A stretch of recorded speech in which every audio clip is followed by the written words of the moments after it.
Hey, everybody, welcome into night 2 of year 2 of the Salary Cap Summit. Folks, we are back again to talk about auctions. That is why we are here, because let's face it, in this industry, we don't spend a lot of time talking about auctions, about salary cap drafts.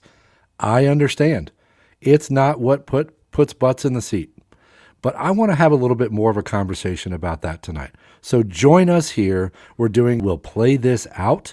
There's nothing mock about it. Nobody's going to come in and spend $60 on 3 players and get a bunch of $1 players, because they got to play this out. This is a season-long league. What is up? I don't even know how to say that name. KLKLKL. What is that? What's up? Thanks for being here. This is awesome. I'm really pumped for night 2, because night 1 felt like we had some training wheels on, right? That was a really strong room. That was a lot of good drafters. But night 1, we had just one quarterback, just one flex, kickers and Ds, really normal stuff, really, quote, normal stuff. That's what most home leagues do. But tonight's the superflex. Tonight is where the difficulty level goes up. Folks, this will be a superflex, and let me show you here, of course, as you look down here, we've got quarterback, running back, 3 wide receivers, flex, superflex. These people are going to have to figure out how to field an extremely deep team, much different than last night's auction. And I'm here to talk you through the entire thing. We are going to be starting here in 150 seconds. Do not go anywhere. The auction will kick off in just a minute. We have everybody here in the room ready to go. Although my number 1 pick, I saw a green dot there. I hope he's still here. Folks, would you make sure that Reese's is here before we start the draft? But I saw him in the room. Reese's, are you here? I saw him in the room earlier, but we are going to get this thing going here in just a couple minutes. I want to remind you that when you're watching something like this, we're going to try to be as kind as we can, because this is hard. Folks, this is hard. They're trying to fill all these flex spots with a super flex. I made it difficult. I cranked up the difficulty level this year, and I hope that you enjoy it, because it's going to be tough, and it's going to be interesting, because we're going to get to watch how these people decide to divvy up their money. These are not beginner auction drafters, folks. These people know what they're doing, and I hope I'm not putting too much pressure. Ed, what is up? Scott Cobe, what is up? Yeah, Ed is in the draft. He's listening. I believe that is an interesting part. What is that called when you watch something and then it changes because you watch it? That phenomenon, I forget the name for it, but I think that's interesting. It's an interesting part of this whole thing. But watch tonight as these folks divvy up their money in a really unusual circumstance. This is hard to do. And I think it's a lot of fun to figure out how to do it, number 1, and what works. Because sometimes you get in there and you have a plan and it doesn't work, and you get hit in the face with a 2x4. So we're going to try to figure out the Mandela, there it is, the effect. I got it from the chat. Thank you so much. The effect of, changing the outcome because it's being observed. But hey, hopefully we're going to have a really good room tonight like we did last night. And I've been told when I put the comments on the board, it ruins seeing who's been nominated there. So I'm going to try not to do that very much. However, it is time to get started. And this is the best part, because you want to watch for what's going to develop in the draft early. Are they going to go for a quarterback quickly? Are they going to go for other positions quickly? Are we still going to see elite nominations like we did last night? Are we going to see heavy spending early on like we did last night, which led to some interesting deals late? So I love this kind of thing, because there is the push and pull that we saw from the 1 QB to the 2 QB tonight, and how aggressive can we be early? Let's get it going. Here we go. We're getting the draft underway right now. Who's going to be that first nomination? Reese's Pieces. Team 1 is on the clock. And folks, just to remind you, they've got a 30-second nomination clock for the first part of the draft. We're going to crank that down to 10 seconds, raise the difficulty level yet again when we get deeper into the draft. But for now, we're going to let them look at what they should be doing and let them spend a little time crafting nominations. I think that makes the product better. And right out of the gate here, we've got a fun one. We've got Caleb Williams. Don't forget, in the 1QB league, you can walk away with Caleb Williams for $3 to $6. But in the superflex format, what is going to happen?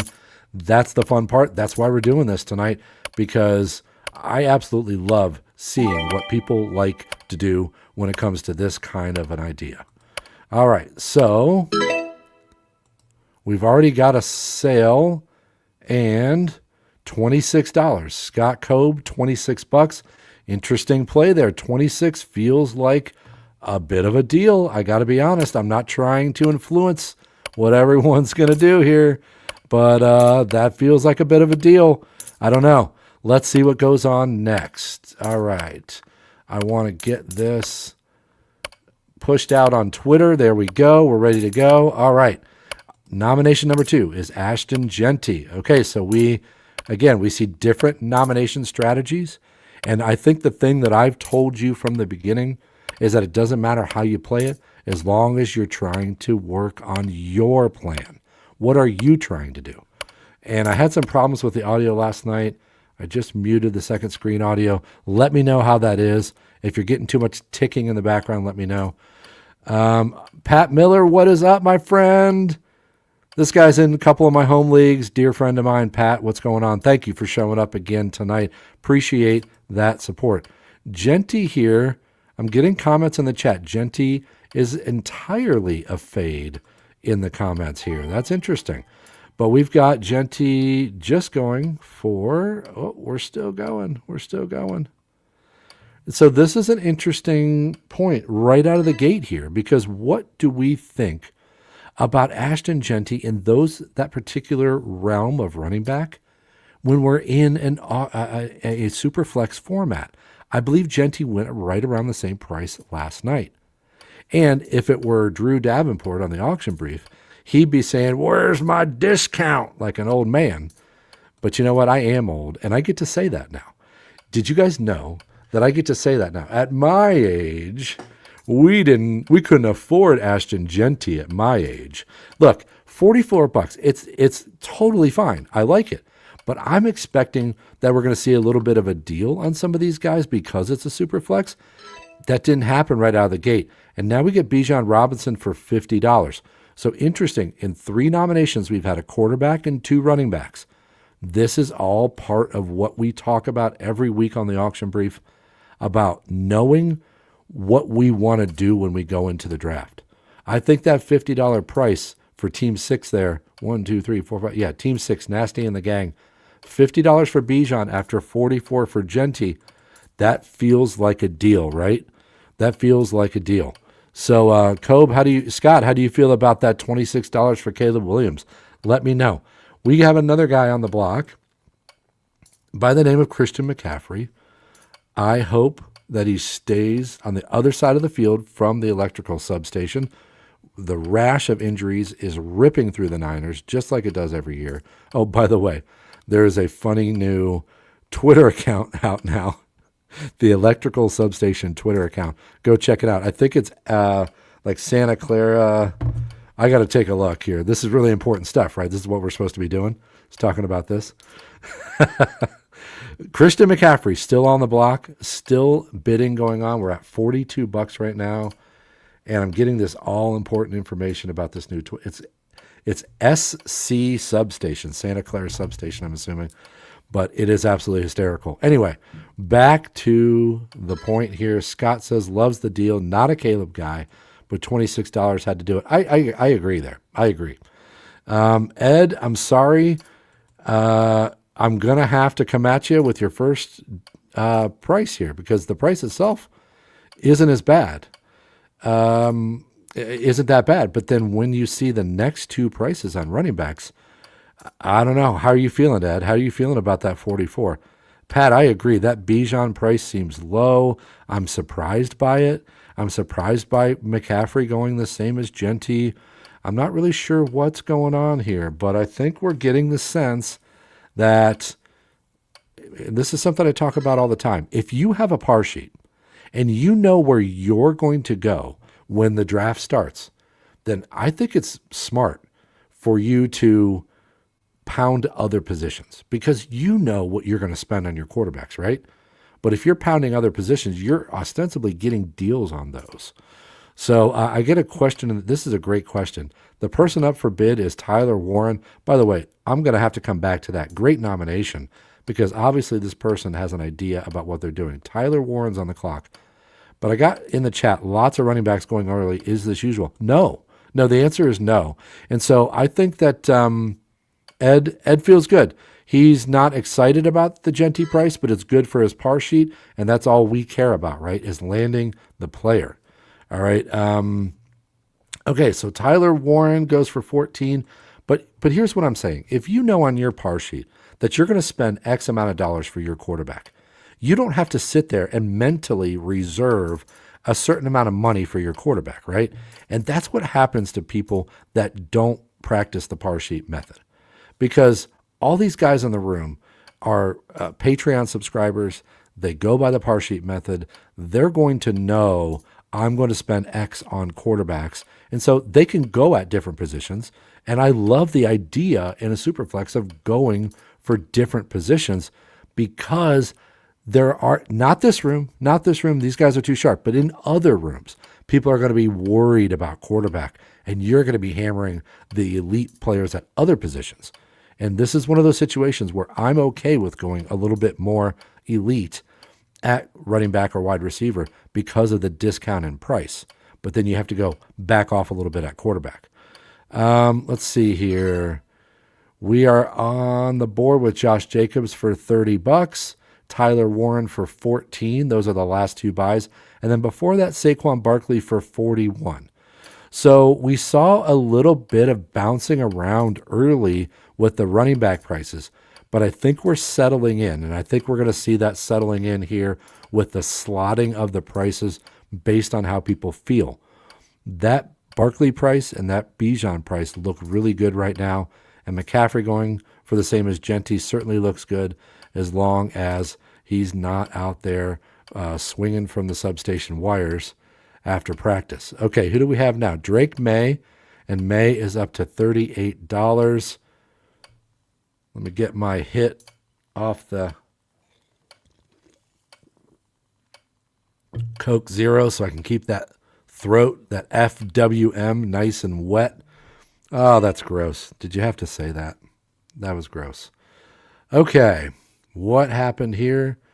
Team number 4 lands his second quarterback, Drake May at $39. Now, I am interested to see what happens at quarterback going forward because it seems like generally a fairly conservative room when it comes to attacking quarterbacks. Okay. So yes, Pat, absolutely. Prices are higher because of the superflex. Now, Josh Allen, we know again with slotting, we know when we set that market on that first player, that Drake May market, that Allen's going to go for more, right? So he ends up going for 44.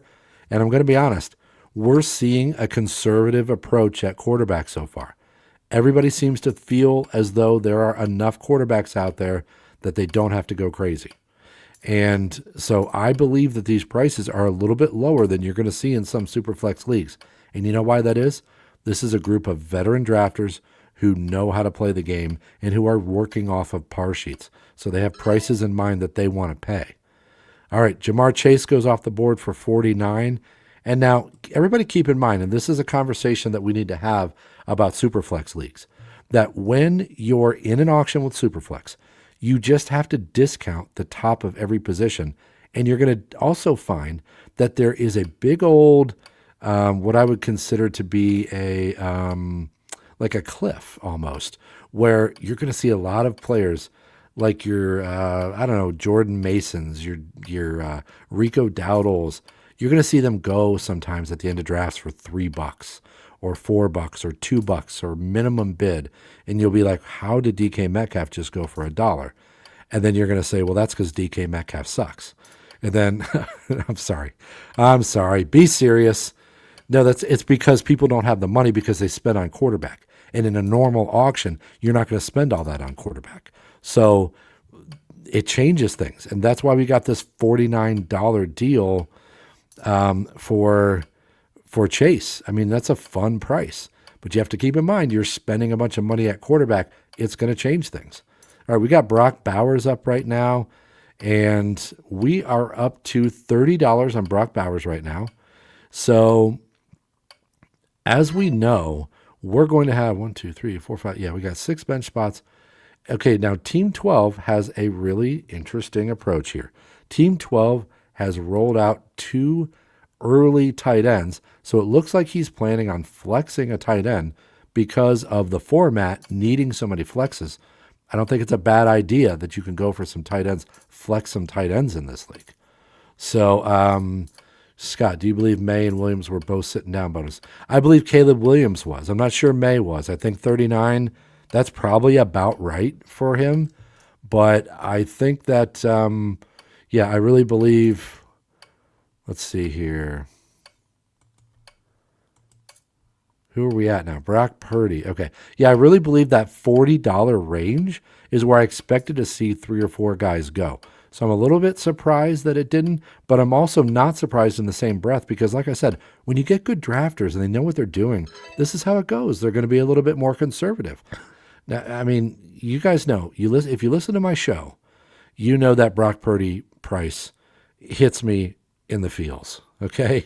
That hits me right in the feels. I love a good Brock Purdy price there, $22.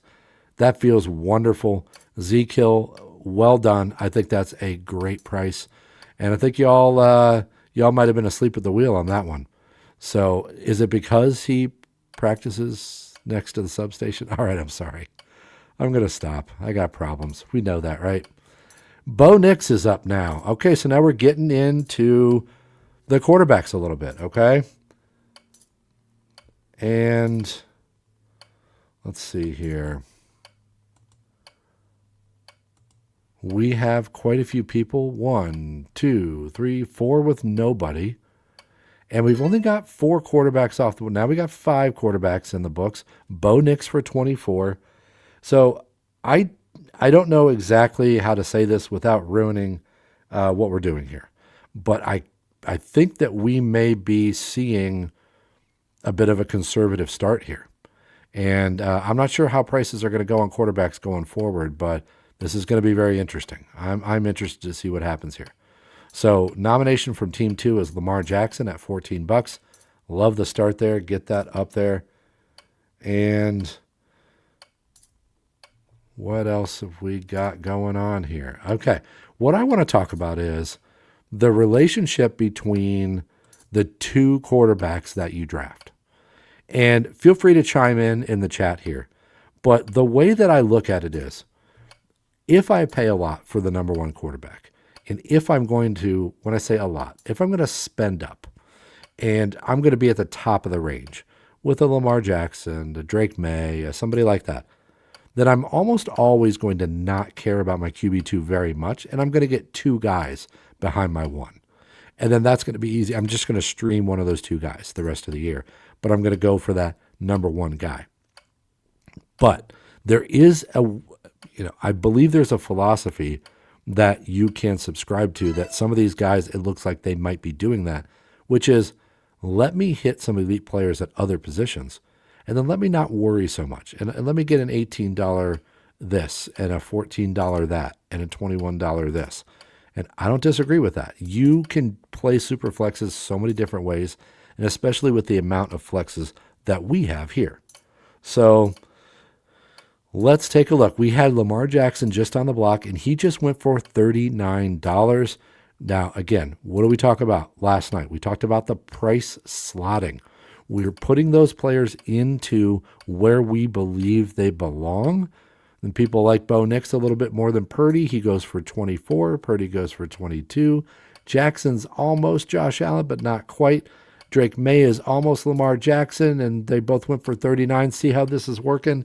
These guys in this room, these folks in this room, know what they're doing, and the prices are not going to be wacky. We're not going to see wacky stuff, but we are seeing some interesting, fun prices that's a little different than last night, because the people last night, They knew their prices so cold that we had a bit of a, I won't call it boring, but it was ultimately just very, very by the book early on. And it took about 4 or 5 rounds before we started getting a little bit of different pricing, a little bit of odd pricing. So while we're looking at this and while we're watching Michael Pittman, everybody drop in the chat what your thoughts are about how we make auction drafting more mainstream. What do we do?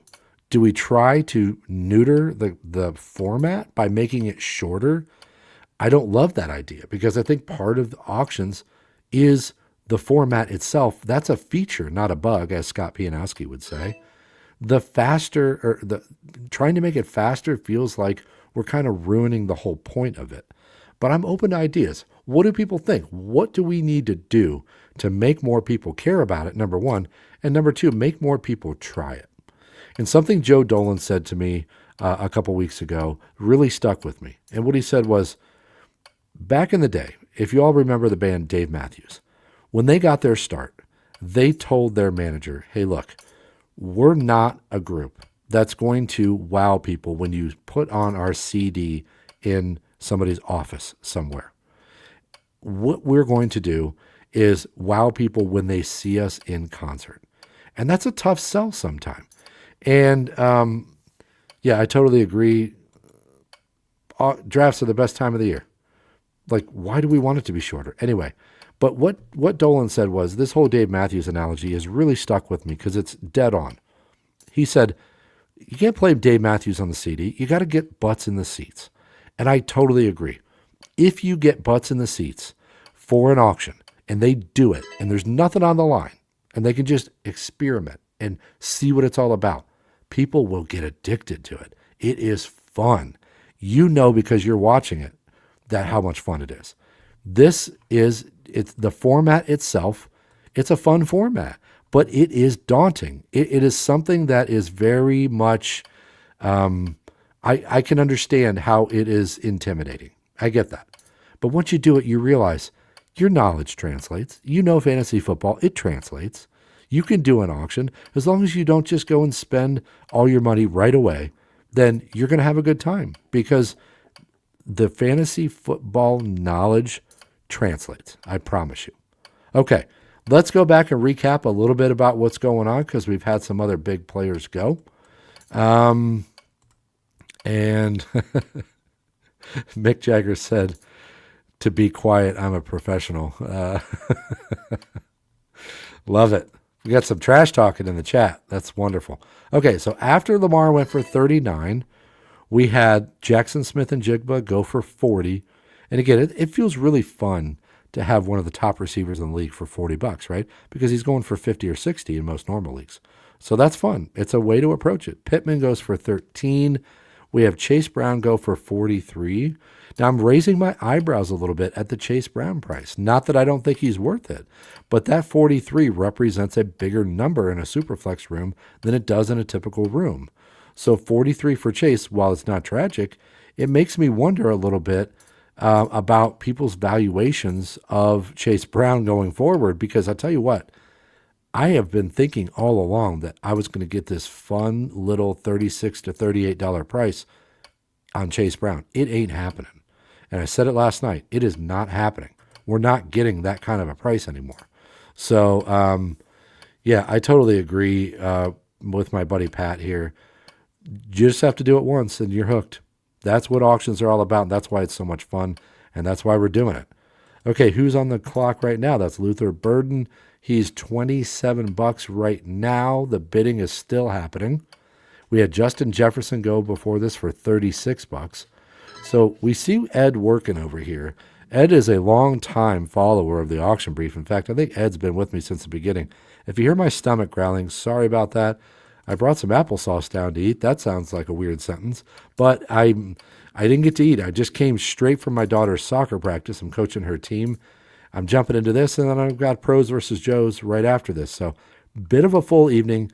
If I slam a couple shots of applesauce on the air, hey, give me a little bit of grace. Tonight's going off the rails quickly. I wasn't saying dumb shit until about 8:30 last night, and it's 7:25, and it's already happening. You'll have to forgive me. I'm a little delirious, but I'm having a blast. This is great. So what did Burden end up going? He ended up going for 27. Amon-Ra St. Brown went for 42. Again, we're seeing that slotting. I'm a little bit surprised he went for more than JSN. That could be a bit of a inflation thing because the end of this tier is coming up. Only one more player in this tier.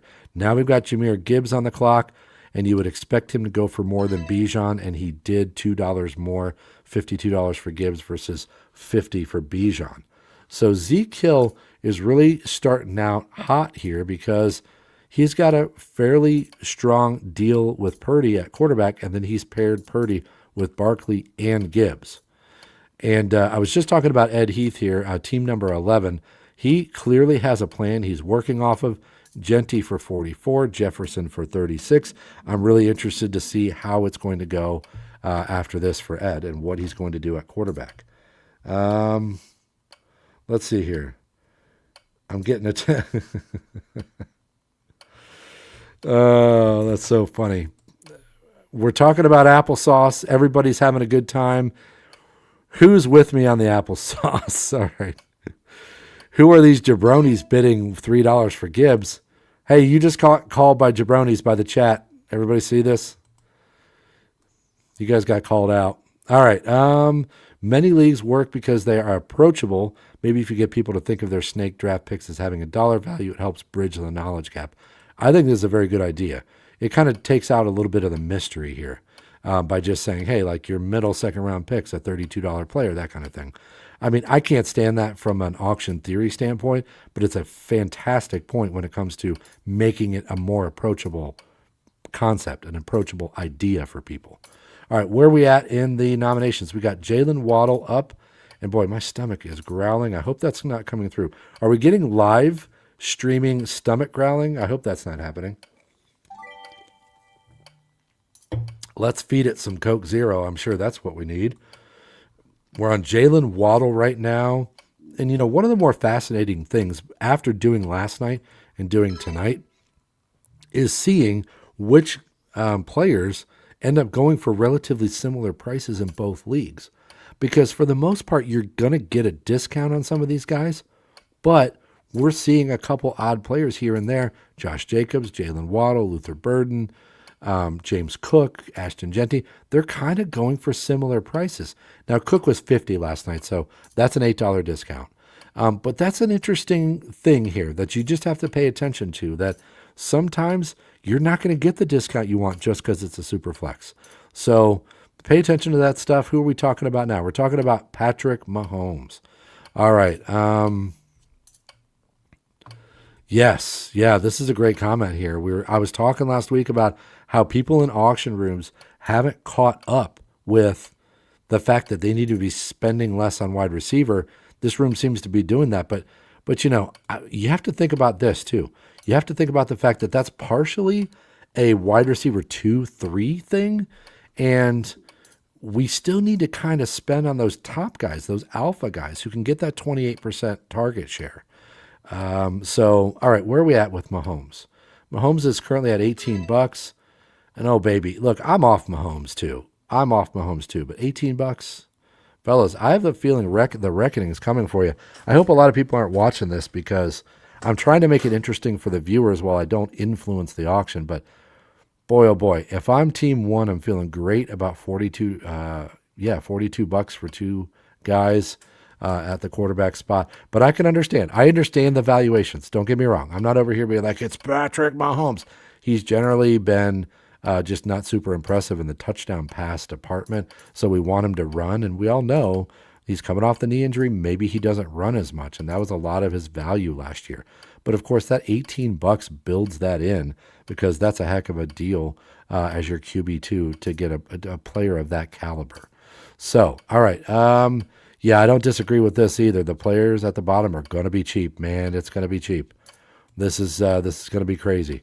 So let's see here. I think before that happens, though, we're going to see a little bit of inflation in a couple spots because everybody's playing it tight to the vest. And I'm not telling you you're playing it wrong, because I love people that have restraint, you know, like if you know me, you know, it just gets right to right to the feels when we actually, when we got people who really know what they're doing and they don't go in there and just blow all their money right away. That's fun for me. So I'm having a ball here watching this unfold. Amari and Hampton just went for $40. And again, a similar price to what he went last night. I think he went for 47 last night. So not quite as cheap as I thought he'd be, but is a pretty significant $7 discount from what I saw last night. I'm just pulling these off the top of my head. So if I happen to be wrong on one of these, don't kill me for it. These are coming off the top of my head because I just kind of remember what happened last night. So we're on Jeremiah Love now. And folks, whoever is watching out there, I want you to think about something as you're watching this, because these are advanced auction drafters. And something that I don't want to go on a long rant because I'm going to lose like 5 players while I do it. But something that I talk about all the time is, if you're going to take your auction game to the next level, and that's really what tonight's all about. Last night was about dipping our toes in and figuring out what the prices should be in a typical home league. Tonight's about, we're playing the game here. We're playing this game. And these are good auction drafters. And if you want to be elite and not just, hey, I'm okay, I did fine, then you have to pay attention to every part of your game. And nomination strategy, I continue to hammer and away at the idea that nomination strategy is one of the least exploited advantages for auction leagues. And I'm going to say it until I die, because I don't believe people give it enough credit. And how many times do you see it get to somebody in an auction and they just nominate the next player on the list? So I think that we have to keep in mind that this is in a really smart room who does this all the time. Okay. So we're not necessarily going to see the same thing in a home league, but the nomination strategies here are super varied. Okay. We're not hammering quarterback in a typical superflex auction. I bet you out of the first 24 guys, 12 of them are going to be quarterbacks, 15 of them maybe. People love to hammer at the positions they're worried about. It's a subconscious thing. And you're going to see so many auctions where it gets to somebody and they just pick the next name on the list. And they just pick the next quarterback, like, oh, I need a quarterback. Jordan Love. It's like, that's not what we're doing here. You know that because you listen to me. But if you're hearing this tonight and you're not somebody who listens to the Auction Brief, which is my podcast, you can find that anywhere you find podcasts, or you're not in the Patreon, the Fantasy Football Lawyer Patreon, and you're listening to this for the first time, just take one thing out of this for me. Don't waste your nominations. Have a reason for what you're doing. And especially at the beginning of the draft, have a goal. Hey, my goal is I'm going to get some elite players in the upper 30s because I know they're going to be cheaper because it's a super flex. Bang. Justin Jefferson. That's my nomination. $36. Bang. Move on. Like, that's how it's done, man. I'm getting psyched. It's got to be the applesauce and Coke Zero, man. It's quite the combination, right? I'm an idiot. So what are we doing here? Trey McBride for 22, CeeDee Lamb for 35, Jeremiah Love for 25. Those are our last 3. Nothing crazy about any of those, but we're getting a little bit of a discount. Again, Superflex gives you that bit of a discount. Our chat's gone quiet. Pat, how's the applesauce, buddy? I'm going to have me a little scoop. Hope y'all don't mind.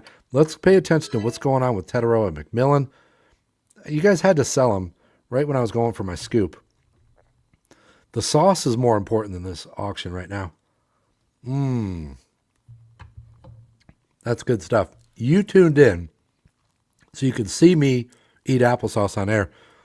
I haven't had a minute to breathe since 1 o'clock today, but I'm powering through because I love this stuff, and you can tell I love it. So we're on Breece Hall right now. We just had Teterow and McMillan go for a really cheap price, $17. And this is what I'm talking about when I talk about a cliff in a superflex. The cliff is, Drew is on the sauce. That's right, baby. We're talking about Breece Hall here. The cliff comes at the secondary and tertiary players, okay? It's not necessarily going to give you this massive discount. Although I would argue the Bijan and Gibbs discounts are pretty massive. But that $17 for a Tet is one of those prices that you see in a super flex. And if you see it happening, man, jump on it. Because that's the way you build these monstrous rosters, is by getting those crazy deals because of the Superflex format. Now, I'm not here to tell you Teteroa McMillan is guaranteed for any kind of success this year, but that is certainly a fun price.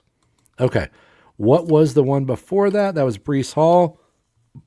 Excuse me, he went for $24, and that's a pretty good deal, except for the fact I would say that we're not really seeing much higher than that in regular drafts. So 27, 28, that's where I'm seeing Breece Hall most of the time. 24 feels completely fine. It doesn't feel as good as the McMillan price. But that's, that's neither here nor there. It's not tragic in any way. So, oh boy, this guy's gonna try to out y'all. Oh gosh, Ed, I'm sorry, I'm gonna kill you here, but I feel like Gentie's one of the more overpriced players so far. And I don't think it's a terrible price. I just think that looking at it's a relative thing. I don't love Josh Jacobs either for 30, just because in a Superflex, I'm hoping I'm getting him for 24, 26. But again, it's not tragic, and there's not going to be a tragic pick here, right? These guys are too good for there to be something tragic. I've got to vote for Pittman. Yeah, I don't hate it, but that's probably a couple bucks high. I want Pittman for 9 in a super flex maybe. But yeah, it's not tragic. We're on Justin Herbert right now. Herbert's at 30. And again, folks, let me just say something too. I have to comment on this stuff, and I happen to know a lot of these guys and like a lot of these guys. And they're all Patreon subscribers. They've all been really good at supporting me. I'm not here to kill anybody, but I'm also here to deliver good content for all of you. So I'm going to do my best to be honest, but I'm also going to do my best to say, hey, look, when you're in the room, it is tough. It is different, okay? It is different when you're in the room. So sometimes you have a number and you're hitting that number and you kind of don't care that the price may be a little bit higher than maybe the perfect price. You're never going to get a perfect price. I mean, my Kings Classic team, I felt really uninspired by my performance last Saturday. Now, that doesn't mean I can't win something, and it doesn't mean I hate my team. I like it for the most part. I mean, I drafted Kyle Monangai, and he went down with an injury the next day, but I mean, who's counting, right? Not me, clearly. So, yeah. I mean, it is hard. It's hard being in that room. And I made a couple mistakes in the Kings Classic, and it sent my draft in a weird direction, and I'm okay with that because I feel like I recovered nicely, and I feel good about the team. But man, I made some mistakes, and it's hard when you're in that room, especially with good players, and these guys are all good. Okay, they're all good. So, yeah, I agree with this. If Pittman comes up later, he's going less, and he's going for way less. That's the thing when you nominate, and one of the lessons that I consistently harp on is when you nominate players too far down the draft board, they end up with an inflated price as opposed to getting a deal because they're down the draft board. So if you were to call out Jordan Addison right now, he might go for 9 or he might go for 11, whereas later it's possible he goes for 3, okay? So it just really depends on when they come up, and we know that. I mean, obviously that's the whole game. Like, great insight there, Drew. It depends. But look, I mean, if you go too down, you can't dig too deep, okay? Don't dig too deep, or else you're setting yourself up to get a worse price than maybe you should. All right? So, God, I'm getting blown up on notifications here. So I'm sorry if do you guys keep hearing the zzz? I hope not. I've got it on something else, so it doesn't do that and bug you guys, but I'm getting blown up here a little bit. All right, so what is happening now? The last couple players, I want to comment on the last couple because there were interesting ones. Scatterbo for 21. Again, doesn't feel like a big super flex deal, but it feels like a completely reasonable price. Herbert for 35. Now that feels like my first price that I'm a little bit surprised at quarterback. And I wonder, with Burrow following it up for 37, I wonder if we're going to see a little bit of an inflation hike here because of some scarcity creeping in. Now, Mayfield for 24, that's a fun one. So I think right now, last night I picked out Team 12 as a team that I would do things like. Right now, the quarterback approach from Z Kill is what I'd be doing. And, Scott Cobe there in the 4 hole with Caleb Williams and Drake May, that looks like me. But $46 for Purdy and Mayfield leaves Z Kill in a pretty good spot to lock up another QB3 that he feels okay about, 8, 10, $12, and then hammer wide receiver. He might be set up to do some good things here. 93 at Barkley and Gibbs. That puts you in a difficult spot because now that he's got his quarterbacks and his running backs, he's sitting on a max bid of $50 and he still needs 12 players. So I'm not saying it's a bad strategy so far. That's how I would start. Maybe not with Gibbs, but I love the quarterback start from that team. Okay, how about who was blowing me up? Oh, I see. Yes, folks, if you want to stick around, you're just screwing around tonight. I'm going to have to end this around 9 or 9:15. I'm in the Pros versus Joes draft tonight, and I'm going to be drafting against some really tough players. Justin Boone, the Guru, John Hansen, Mauricio Gutierrez. This is a loaded draft tonight. We're going live on the FFPC YouTube channel to draft. I'm doing an auction draft, folks. I don't know what's about to happen. I'm going to do some wacky stuff so that they laugh at me on the live stream, and I'll feel like one of you guys. All right, we've got a question in the chat. Do you expect close to a blanket 10% price discount? Yeah, that's what I say. I always say just figure 10%. It's not going to be 10. It'll be 8. It'll be 12. It'll whatever. But just figure you are going to get a discount. And if you don't see that discount, you should be a little hesitant because other people are going to get that discount. And again, I want to stress that if you've got a par sheet and these players are slotting into your par sheet exactly like you wanted, don't listen to me, man. You've got a plan, you go for it. And I really believe that the par sheet can turn out just fine if you have some prices that are comparable to a 1 QB league. Just because that happens doesn't mean it's not going to be good for you, okay? But generally, I do want to see that little. I want to see that little discount. Otherwise, I'll start whining again. Where's my discount, man? Let's check and see what we got going on here because we are in a live auction. And I'm just running my FWM. Okay, we're only 2 players down the road from Joe Burrow. Devontae Smith went for 30 to Scott Cobe, and then Jonathan Taylor went for 43. Now, I'm just going to say it again. These are prices I expect to see in a 1 QB league. I'm not here to kill you for it. I don't think that it's bad to pay for that production because just because it's a superflex doesn't mean that's the only thing you have to care about. But I want to see a couple bucks off there. I want to. But you know what? We had early conservative bidding. We're going to have a little bit of tears drying up. We're going to see some stuff start to get a little bit scarce here, and that's going to drive some spending. There's certainly going to be some spending here. We're seeing an inflection point here, I believe, as we speak. Okay. All righty. What are we doing now? Mr. Puka Nacua, when he's not out leaving his teeth marks on people. I'm sorry. What do we got here? 42, 43. Okay. All right.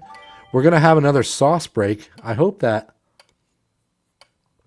everybody's enjoying themselves because we're 45 minutes in and this stream is getting pretty popular. So I'm stoked that all of you are here. Thank you all so much for being here because this is not something that, this doesn't make me any money. This doesn't do anything for me other than I'm here to push auctions forward. That is 1,000% why I'm here, and that's the only reason I'm here, okay? So I love this stuff, and I'm here for the love of the game, and I'm here hopefully to help you guys because I'll tell you what, when I was doing auctions back in the day, you know what I would do? And I say back in the day, I'm an old man back in the day. I had to get auction advice from a magazine, okay? And I would call my buddy who was also big into auctions, and I would say, hey, this magazine has an auction in it. and hey, check this one out. There's an auction in this one. And I was so starved for auction content that when I found those magazines, I would call my buddy about it, right? If I could have sat down at my computer and watched a person break down an auction and watch the entire thing unfold, I would have been literally out of my mind. That would have been the greatest thing that had ever happened to me in fantasy football to that date. Maybe in my life. Sorry, not in my life. But this is content that you cannot get anywhere else. And I hope that everyone understands that not every moment of this stream is going to deliver exciting, amazing conflict and points, insights. But if you watch this thing for 2 hours, you will get better at auctions. So let's go back to the board and see what's going on. We got Devon Achane for 30. Puka Nacua ends up going for 43. Jaden Daniels before that for 31. Okay, Bex gets a nice little price on Daniels. So he went for about $8 less and $13 less than the top three guys. That's pretty good. That's pretty good because people like Daniels still in that top five. Puka at 43 feels pretty nice. Again, we slotted him in there. He had to go for more than St. Brown and JSN, right? But he did go for 6 less than Chase. Devon Achane for 30 feels like a lot of fun.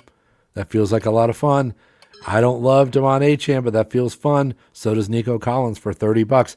Now we're seeing the prices that I want to see.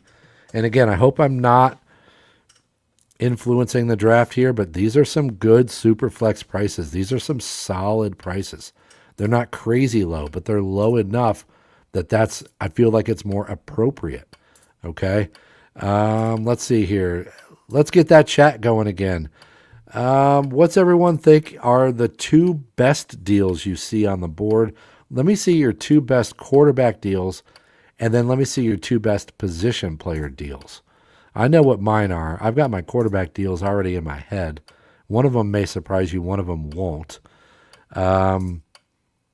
But I really think that at quarterback, I just can't get enough of that Brock Purdy price. But the other price is Bo Nix. I mean, I think Bo Nix is being slept on in general in just 1 QB leagues.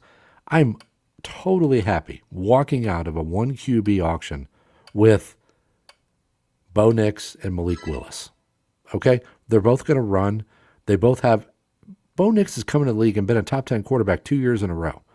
And then he's somehow QB 15. Like, I don't know. That stupid saying, make it make sense. I can't stand the saying. But why? Why does nobody want... He just got an alpha receiver. It's just like when I got Drake May the other day in the Kings Classic, I'm like, what did I miss? Why is he so cheap? He just got an alpha receiver in A.J. Brown. Bo Nix just gets Jalen Waddle, and we think he's going to be worse? I don't get it. I don't get it. Ed Heath, Caleb Williams for 26. Ed's slamming himself here a little bit. He loves the Caleb deal, doesn't like the Burrow deal. And yeah, the draft auctioneer. Is that you, Cruz? Is that you, Matt? Draft auctioneer 5990? I'm guessing that it is. Hey, we're about to hit 500 live viewers, folks. That's not easy to do on something like this, especially for a niche kind of thing that we're doing here. I love it. Hey, Matt, what is up, brother? You still on for tomorrow night, right? I got to shoot you the time. But we're going to talk to Matt tomorrow night because he did the Kings Classic Brown auction as the auctioneer. And I think that insight is just invaluable. I think it's just invaluable to hear somebody who watched it but wasn't a part of it, but was very much involved. So he saw the ebbs and flows of the auction, and I want to ask him some questions about that. So I'm getting blown up on Twitter. It's going nuts. I hope you're not hearing that. So A.J. Brown is up right now, and I want to catch up. I don't think we're too far down the road. No, we're not. Colston Loveland went for 19. Malik Neighbors for 25. That Neighbors price is going to be interesting in about a month. I don't know what to think. I really don't.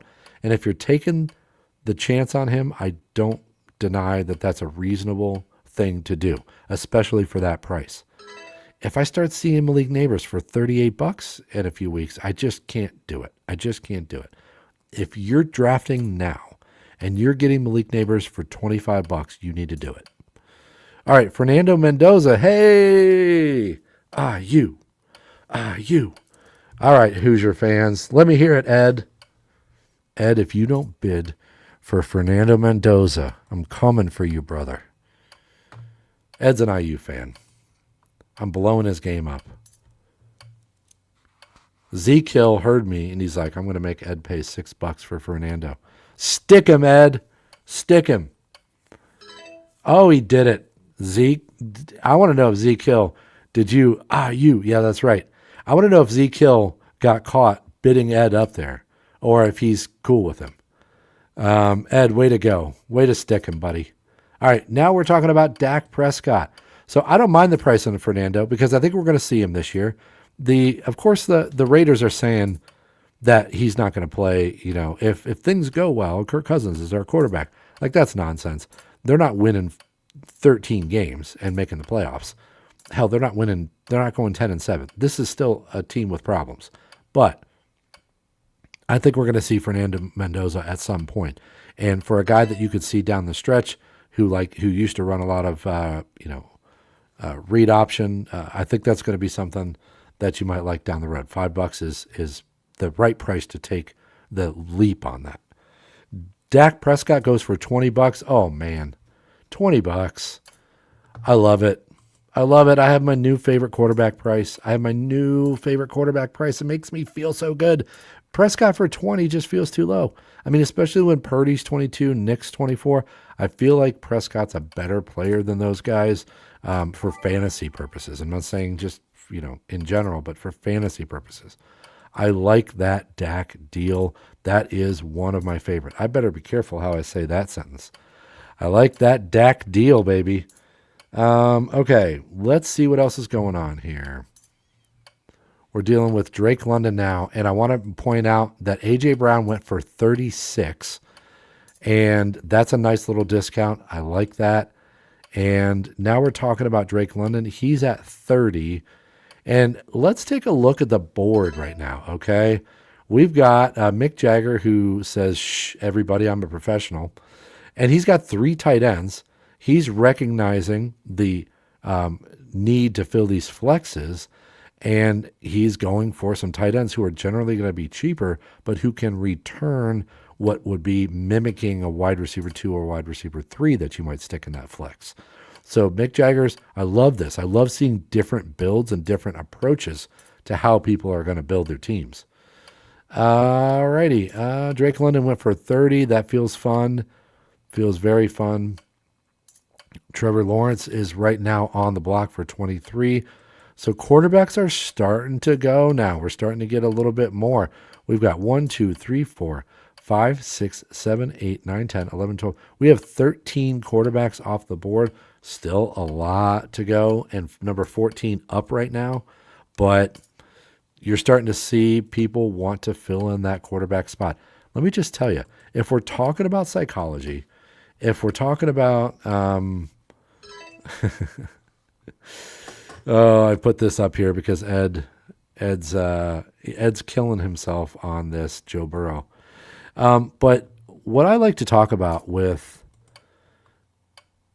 looking at the board here and looking at the quarterbacks and looking at the overall picture, if you're staring at this board, you have to start to just get a mental picture of what it's going to look like for you as you go forward. Because you can't sit here and say, all right, well, there's X, Y, and Z left at quarterback. Now you're going to need to start to focus a little bit because we're 14 quarterbacks in and we're starting to get to the point where there aren't a lot of elite options left and some of the quote-unquote upside guys are going to come up and then prices may go a little bit higher than you want. So I ideally want to have a quarterback locked up already. And I feel like the scarcity is going to start to hit here in a minute.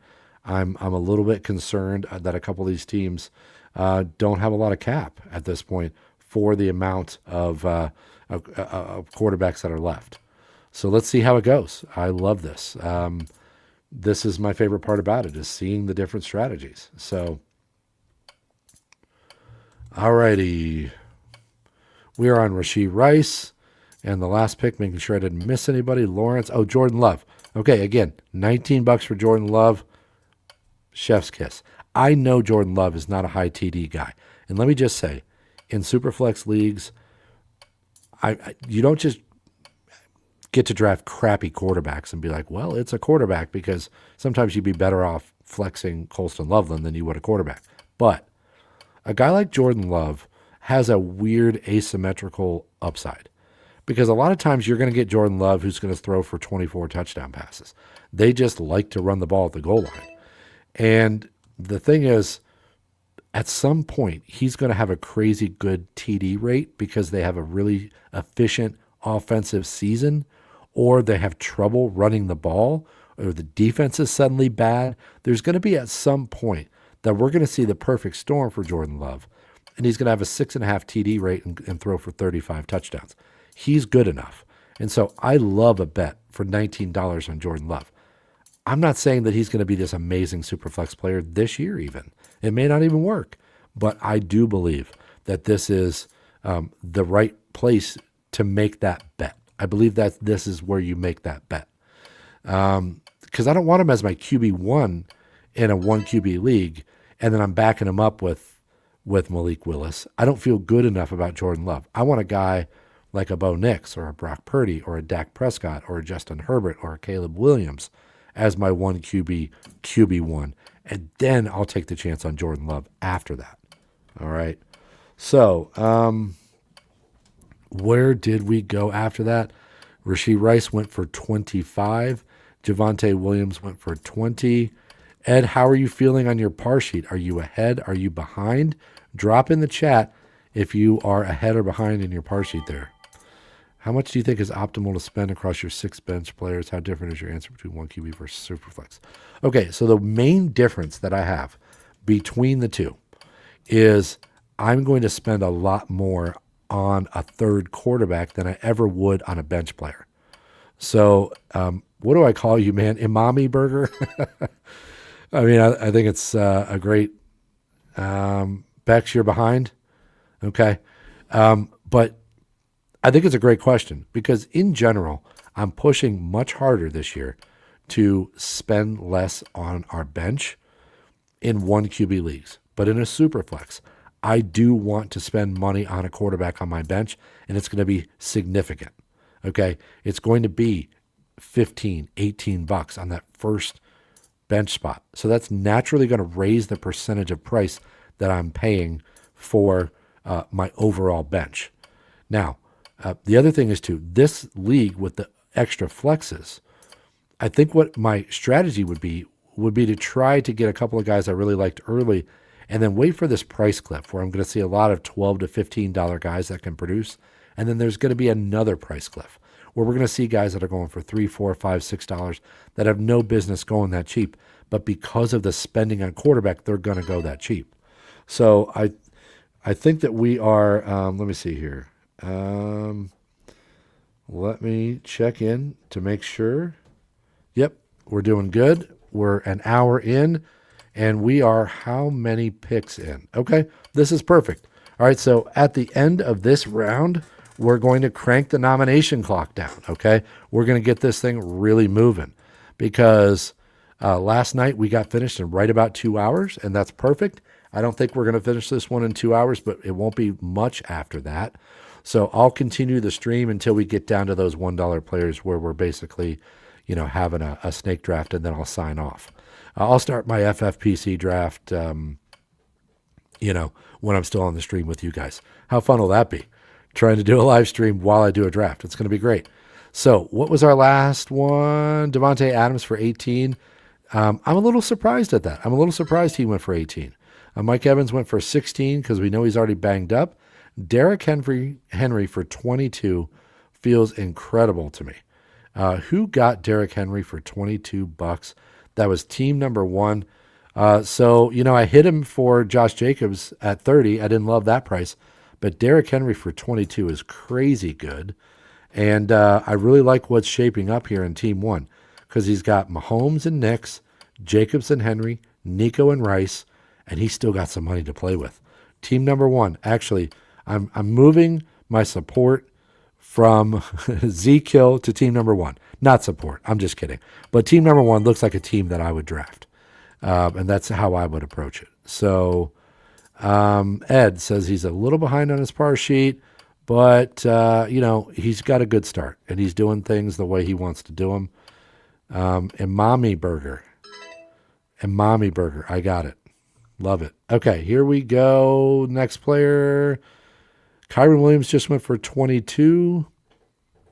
That feels non-super flexy, if I want to be precise. Coke Zero, baby. All right, a curveball on the block. Aronde Gadsden for $1. I thought he might go for $1. But Gary said, not on my watch. I would guess he's going to go for $2, and he does. So that's the first really low price nomination. And what happened here was, because people are running out of money, they don't want to risk bidding 3. So now we're at the point where if you pick a player far enough down the sheet, you may not get a lot of action. I think we've gotten to that point. So, all right, 5 more picks before we crank down the nomination clock. Just warning everybody, we will pause. It will not be a break. It will not be a break. I'm telling the league, cranking down the nominations. I need to find a better phrase. It's a bit much, isn't it? 10 seconds. All right, it's going to move fast now. After we get done with this round, it's going to move fast. Kyron usually is a deal. And I would agree. I don't love the price here, though. I don't love it because you can get him in typical drafts for around 25. So that's still a 10% discount. So maybe I'm an idiot. King Henry Royal Deal of the Draft. I don't disagree. That is a wonderful price. Yeah, I mean, you guys are going so fast now that I don't have a lot of sauce time. And I need my sauce time, Who doesn't want to tune in to a live auction to watch me eat applesauce? Like, who doesn't want to do that? It's easily one of the best things you've ever heard about.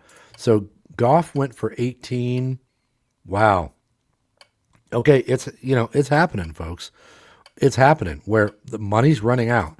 And instead of some inflation on some of these quarterbacks, which I was predicting, we're seeing even more conservatism because of the lack, just raw dollar lack of money in the room. So Jalen Hurts now, so Goff for 18. Look, I get the downside with Goff. I get it. He's never going to run. He's going to give you 0 on the ground. He has to have a 30 touchdown season to really separate. I get all the warts, but for $18, I think the warts are built in. Hurts for 26. Y'all are wildin' out here with Hurts for 26. That's a great deal by Mimi. 12, 11, 10, 9, 8. Team 8 there locks up Jalen Hurts for 26. I got to be honest. These quarterback prices are just, they're just cheaper than I expected they would be. And I think I'd be caught a little bit off guard if I was in the auction. Yeah, I agree. The line schedule's nice and it's a lot of indoor games. So yeah, we are not tight end premium, just several flexes because we don't have kickers and Ds. All right. So we're talking about Kenneth Walker now. Everybody except one team has a quarterback now. Quite a few teams have 2 and one team even has 3. So at this point, we are going to get pretty deep into the quarterback zone, and I'm interested to see what these prices are going to be on these quarterbacks at the end. That people are just going to say, nah, I'm not super flexing a quarterback. I'm flexing someone else. And that's totally reasonable. You can do that. That's allowed. Just because everyone starts a quarterback in the super flex doesn't mean you have to. Okay, who just went for what? Kenneth Walker went for $27. That's a pretty sizable deal from last night. I think he went for 45 last night, which I felt was a little bit high, but 27 is a little bit low. So nice deal from Gary there. Now that he's got his starting tight end, just messing with you, Gary. T. Higgins is up for bid now. And so one of the things that I always want you to be paying attention to is I love online auctioning for one reason only over live auctions. live auctions in my mind are the best. But I like this snapshot. If you're looking at this screen, you can kind of just look at it and like blink and like you get a picture in your head. This team's heavy on position players. This team doesn't, this team has 3 quarterbacks. This team, you get this mental picture. And that should be something that helps you because that's a gut thing. And when you've been doing this long enough, that gut thing matters. And it matters because you are training yourself to do this the right way. And we talk about that all the time, about how do you make sure that your gut is what it's supposed to be. And I say it all the time. Your gut is not your gut because you did 3 auctions and you're like, oh yeah, this happened and this happened, so I'm super sweet. That's not how it works. You develop gut over hours and hours of preparation, hard work, honing your craft, and reps in the room. So you can't just walk into an auction and be awesome at it. You can be good because you know fantasy football. You can draft a reasonably good team by having never done an auction, but you'll never be elite if you're not paying attention to stuff like this. And you can take that mental snapshot of this screen and see the pink and the green and the blue and the orange, and you can instinctively know where's the scarcity going to hit soon. And you can see it on the board. The scarcity is coming for me, and I don't have X. Scarcity is coming for me, and I don't have Y. And then you can start to focus your nominations there. Because I started to go off on the rant earlier, and I'm not going to do it again. But you have to focus those nominations on what's going to help your team. And also, if you see somebody with a bunch of money in the room and they don't have a tight end or quarterback or whatever, I'm not trying to ruin the experience here, but like somebody's sitting there with a bunch of money and they don't have a certain position. Well, aim a nomination. Find out what are the spots that you need to be poking and prodding in order to get the best deals, but also to build your team at the same time. It's a multifaceted avenue that we're walking down because we're trying to focus on a bunch of different things. And so, and speaking of focusing on different things, I probably missed, I did. I missed the beginning of the round. So after this nomination, we are doing a 5-second pause. Please don't go anywhere. This is not a break. We're doing a 5-second pause to make the nomination clock 10 seconds instead of 30 seconds. And this draft is going to fly. There's going to be pressure on these drafters because this draft is going to fly. All right, Jackson Dart just went off for 23. Tyler Shuck just went off for 17. And let me tell you, if you told me that Dart was going to go for more than Dak Prescott and go for almost as much as Jalen Hurts, I wouldn't have believed you. So we are seeing a little bit of jumping around on the prices. Christian Watson, I missed it again. I missed the window again. Please don't nominate Scott Koba. If you're listening, don't nominate. I'm trying to get the pause in there, but I missed my opportunity. We are pausing for just a second. Don't go anywhere. It's not a break. We're going to crank the nomination clock down, and we are going to fly to the finish here because we're doing really well. We're just over an hour in, and we are into round 7, I believe, right? No, we're into round 6, excuse me. But yeah, we need to get this nomination clock moving, and this thing is going to fly. Christian Watson for 14 feels really fun. Tyler Shuck feels like a perfect QB3. Okay, give me 1 second here. Pause the clock. Draft settings. Is everybody ready? Do not blink because this is going to go fast. Bing, bang, boom. The 10-second nomination will start on the next guy since Scott already had this time up here. So we're going to move quick. George Pickens for 27. That feels like a fun deal also. So some of these deals that we're seeing, if you can kind of look across the board at wide receiver and see what's happening here, I think you're going to notice that you can put together a pretty strong wide receiver core without spending a lot of money. And what that means is, look at Mike Evans for 16, Watson for 14, Pickens for 27.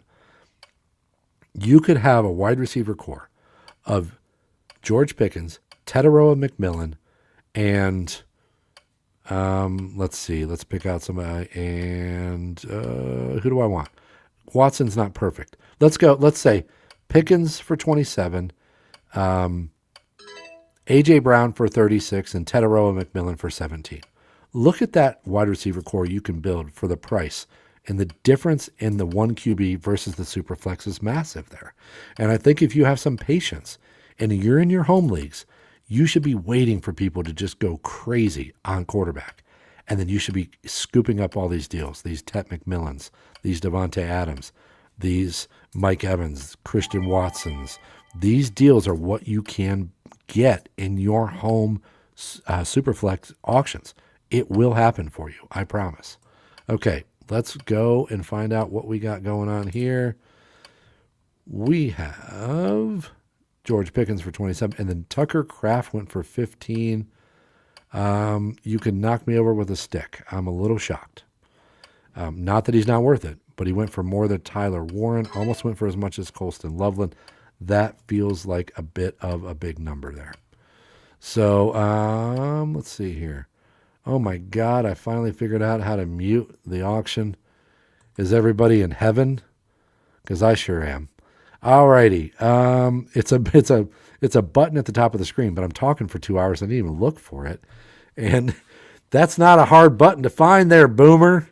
Grandpa Drew, way to go, man. You figured out how to mute it after 3.5 hours on the stream. Oh, I'm getting punchy. All right, what did we just have happen here? Bucky Irving went for 16. So I don't know what we're seeing here in these prices. I feel like those are a little bit too high, judged based on where we are. But here's why. There's enough players in the room with over 30 or even $40, and some people sitting there with 20-ish. The max bids are still fairly strong for maybe half the league. And we're getting pretty deep for these max bids to be this high. And I think that people are feeling a little bit of pressure here. There's some pressure building. Gary Wilson for 16 feels like a really, did I say Gary Wilson? Garrett Wilson. I was looking at Gary's team over here because he landed him. So Gary landed Garrett for $16. I like that price. That's a lot of fun. Jordan Addison. Now, here's a good litmus test here. What are we going to see for a price for Jordan Addison? Because it shouldn't be a high price, right? We're not going to see something really big there. But we have a $5 bid happening. That's not a big number. Now we're at 6. So it's not a big number, but it's an interesting point here because I talked about it earlier, that sometimes you're going to see a Jordan Addison late in one of these drafts, and it's going to be for $3. And I said specifically Jordan Addison, but right now he's at 7, and he ends up going for 7. Okay, that's reasonable right now. People have a little bit of money left still, and I think we're going to continue to see some fierce competition for some position players because of what's going on. And it's also, that means toast to you and Jordan Addison. Sauce time. Folks, you can't find this content anywhere. You can't find this content anywhere. Oh, so you like the sound. I'm fine turning it back on. What's everyone think? Hey, Scott, I did another shot of applesauce just for you, buddy. Unsweetened, too. Ooh, it gets me going.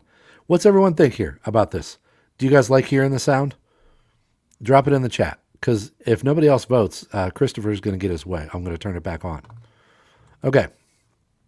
What are we doing here? Let's see. Jordan Addison for 7, and we are on Travis Etienne. I refuse to call him that. Travis Etienne. He goes for $15. Okay, that's fun. I like that. That is fun. Nasty and the gang got him. So that's his third running back. So yeah, he's got Bijan, Brees, and Etienne. That's wonderful. He's also got 2 quarterbacks already. Nasty and the gang is putting together a wagon. All right. So I've got 2 votes for sound. It's back on, folks. It's on. I got 2 votes for sound. And those of you who didn't vote, I just want you to know I'm disappointed in you. And Pat, I mean, put the applesauce down and join the chat. My buddy Pat's toasting with me on the applesauce. Um, yeah, I like this. It's true. Yeah, because you can kind of pretend like Travis eat Jen. It's halfway. Okay, all right. Chris is freaking stoked on the sound. So, yay, go sound. I kind of like the SpongeBob meme where he's got the flag. Yay, go sound. Okay, my phone will not stop. That's a good thing because we're approaching 600 here in the live stream, which is a big number here. And I'm really stoked that everyone's tuning in. So let's catch up on where I think we've only got one or two guys that have gone. Yes, Olave went for 21. Love that price for Bex. Olave's a 30 some dollar player. So that means if he's going for 32, that means he got a 20% discount here, right? 12 bucks. Is that even right? No, he got like a 30% discount. My goodness, math's hard. Loud McConkey for 19. All right, well, here's what I'm seeing right now. What I'm seeing is that there's a couple of things you got to remember about Superflex. Number one is that you're going to kind of feel like you're on uneven footing a lot of times in Superflex. And the reason for that is because there are many more ways to play the Superflex game than there are in the 1QB auctions. Okay. So when you have the 1QB, it's like most people are going to, okay, I'm going to spend a little bit on quarterback or I'm going to spend a little on tight end. But for the most part, everyone's getting one of these guys cheap. And then they're hammering a good running back and a good wide receiver and filling in the blanks. Like, it's fairly straightforward. I'm not saying every plan's the same, but it's fairly straightforward. In a super flex, it's going to be all across the board because it's all about the relation to the quarterback. So what am I going to pay for quarterback? And then your par sheet springs off of that, or it should spring off of what your idea is at quarterback. And so the various ideas in the room are going to be much different. So we're going to have a divergence of ideas, but also don't forget that the nomination strategies change drastically too. So we're seeing a lot of different styles in here, and that's going to happen in just about every Superflex. I'm telling you, it feels different. It feels as though you're just never really completely sure what's about to happen. And that's how I'm feeling tonight, and that's how I feel in some of my Superflex drafts. So just don't forget that. Don't be hard on yourself if you pay too much for a guy, or if you get behind because the quarterbacks are too expensive, or whatever the case may be. It's hard, and Superflex auctions are a degree of difficulty higher than 1QBs, and that's very real. And don't be hard on yourselves when it gets to the Superflex. Well, I don't have a new chair yet. I mean, I need a new chair. But I don't want to give up the Game of Thrones chair. I've got this super sick metal folding chair that you might find in a church basement. It's awesome. It's awesome for my back. And it's super awesome for an old man, right? Okay, now we've got a couple results we can talk about. Bashal Tootin went for 19 bucks. I'm a little surprised to see that price just because of where the guys like Olave and Derrick Henry and Travis Etienne went. Sam Laporta went for 11 bucks and DJ Moore for 11 bucks. So, again, I'm a little off balance here. I'm just going to admit I'm a little off balance because I think Moore for 11 is wonderful, but Laporta, I'm just surprised. I'm just surprised that the tight ends are going for the price they are this late in the draft because we're starting to get squeezed here, and the tight end position is looking pretty bare. And this is what I'm talking about when I'm looking at this board, and I'm wondering if that's the prices that we're seeing, is if that's what it is. If people are looking at this and going, oh no, I need to get a guy, and maybe Team 12 has shifted the market. And maybe this is something that'll be a topic for the auction brief, but Team 12 seems to have shifted the market substantially by grabbing 3 tight ends. And now we've only got 4 other tight ends sold in the entire auction. And we're seeing a little bit of inflation here. So I think that's what's happening. I don't know that for certain, but I'm guessing that's what's happening. We're on, right now we're on Travion Henderson. He's at $9. That's a nice price. Egbuka for 23 feels pretty fun too. Again, we're starting to see a pretty deep cut on discounts here, and that's a reflection of total dollars left in the room. So the cuts are coming deep, and we've officially hit 600 on the feed. Thank you everybody for tuning in. Electrical substation Evans. Whoops, wrong one. Evans for 16 versus Ibuka for 23. Love Ibuka there. I don't care about the $7. I'd rather have Ibuka. And Evans is already banged up. Gosh, I can't imagine after, I thought if he made it through the entire preseason and didn't hurt himself, didn't have a hamstring flare up, that kind of thing. If that happened, I was going to be forced to be more in on Evans. But he's already hurt. This drives me nuts. I can't do it, man. I just can't do it. I don't see myself having Mike Evans anywhere. So it makes me a little bit cooler on Brock Purdy as well, because the substation is picking him up and knocking him down. So that's not fun. But here we are. Alec Pierce went for 5. That's the kind of deal I'm expecting to see here as we get towards the end of this draft. It's players that people don't care about. Where are we right now? Everybody say it together. We're in get your guy mode, okay? Because there are still people with money, but a lot of people, whatever money they have is earmarked towards certain things that they want to do. Certain players they want to chase, and certain numbers they need to hit on their par sheet. So it's turned into get your guy mode in the room, because you're going to see some prices that maybe wouldn't ordinarily be that price, because of the get your guy territory. Everybody has their own agenda now. Inflection points become very personal now. And I talked about this on last night's stream, but don't ever forget that inflection points can be personal to you and you alone, okay? And Christopher makes a great point. I accidentally put this up earlier, but shifting the market by overloading on a onesie position is a great topic. I agree. This happened last year, and let me tell you, that's funny you should say that, because this happened last year in the Kings Classic, in the room I was not in. But Dennis Clausen was in the Brown room last year, and he ended up quartering the market on tight ends. People weren't ready for it, and it definitely moved things around. And people were a little bit surprised by the tactic. Okay. This is nuts. I can't even comment on this. I don't even know what this is. This is crazy. Okay. That sounds fun, but I can't even comment on that. I got to get back to what we're doing here, because we've had a couple players go. Zay Flowers for 25. That doesn't feel too bad. It's not as cheap as I would have expected. Kyle Pitts for 5. That's right about what I'm expecting. Kenny Gainwell for 3. This is what we're talking about. We're going to see players like Kenny Gainwell now, $2 to $5, and you can't pass all of them up. You can't be waiting so long to spend your money that you pass on a Kenny Gainwell, because you're going to end up spending, 11 later on Tyler Algier when he's the only player left. So I think that nabbing those deals is really, really important at this stage in the draft.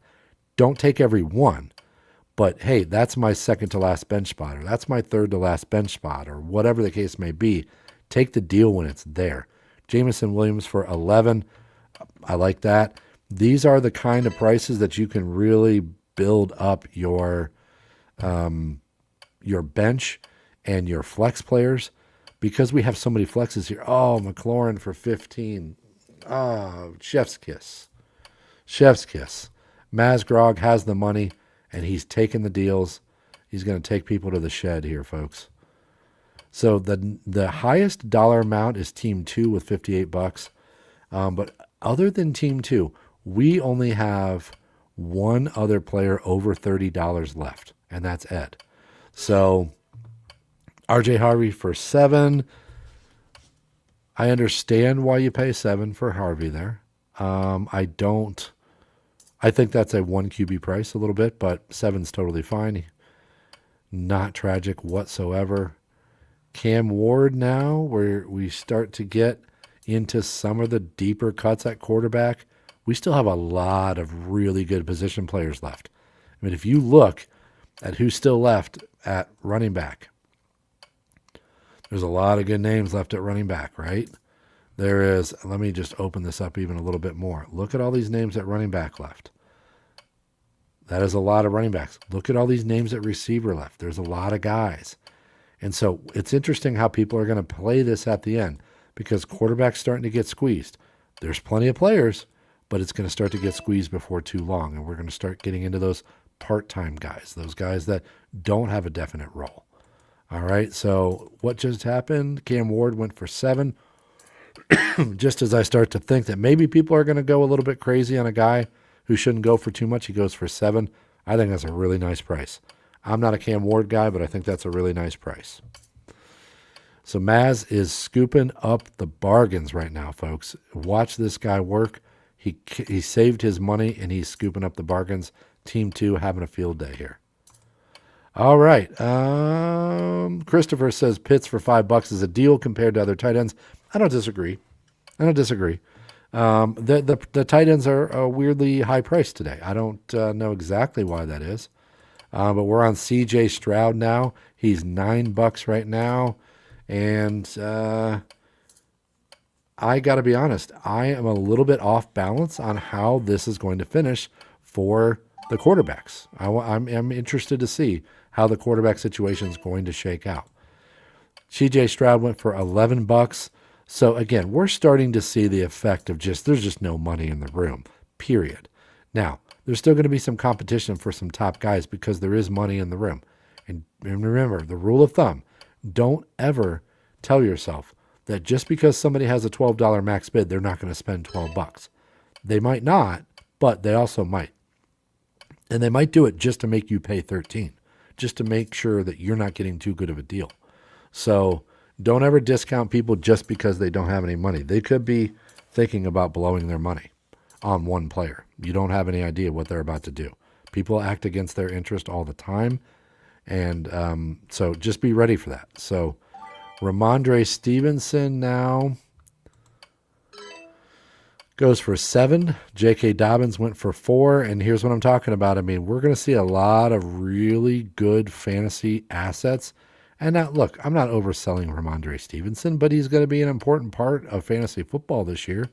I'd be shocked if he wasn't in the top 24 at season's end, or at least, top 30 at running back. He goes for $7. This is what happens at the back end of a super flex. You just have to make sure that you save a little bit of money to start scooping up all of these bit players that are going to form the back of your roster, and you're going to have such a stronger build overall if you save that money for what round are we in now?